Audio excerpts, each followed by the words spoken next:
As investigators search for the link between the New Orleans attack and Las Vegas explosion, President-elect Trump is reminding Americans he will soon be back in the White House. Saying on Truth Social, our country is a disaster. This is what happens when you have open borders with weak, ineffective, and virtually non-existent leadership. Only strength and powerful leadership will stop it. Fox and Friends weekend co-host Rachel Campos-Duffy. I mean, he's right. I mean, we know what was happening with ISIS when he was in office. They were on the run. He destroyed them. Right now, it looks like they're emerging stronger, and we have no response right now, Rachel. Yeah, our foreign policy is also dysfunctional. Yeah. Just think about it. We're still funding the Taliban through NGOs in Afghanistan. We're funding Islamist rebels in Syria. And what we need to do is focus on security here at home. And for me, Lawrence, it's really personal. Donald Trump is about to assume office on January 20th. I'm bringing my family, my children, over to the inauguration because, as you know, Sean is nominated to be a Secretary of Transportation.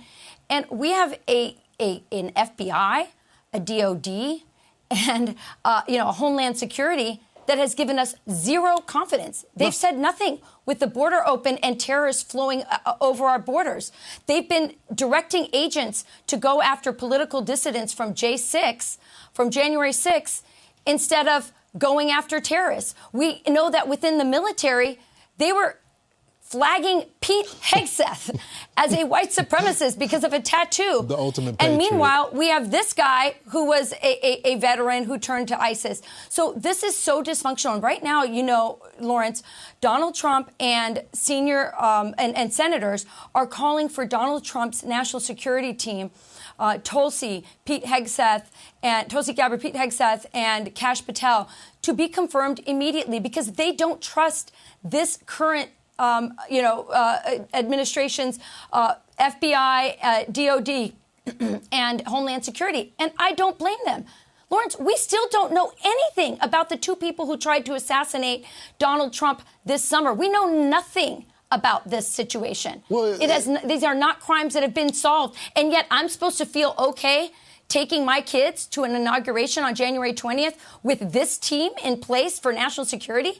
It's a joke. Well, it also goes back to if you can't keep the president-elect, the former president safe, who has one of the best security apparatus, this is what we were told, and they let a 21-year-old shoot him, literally in the ear, almost got him in the head.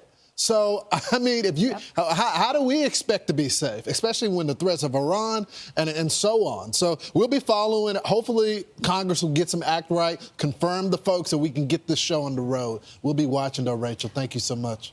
Lawrence, one last thing. I'm down with getting to the bottom of Islamic threats in America and abroad. But those two individuals that tried to shoot Donald Trump, those were Democrats. Those were Americans. And we need to talk about that as well. Yeah. And so is the guy that did this in New Orleans as well, American citizen. Absolutely. We'll be following it. Thanks, Rachel.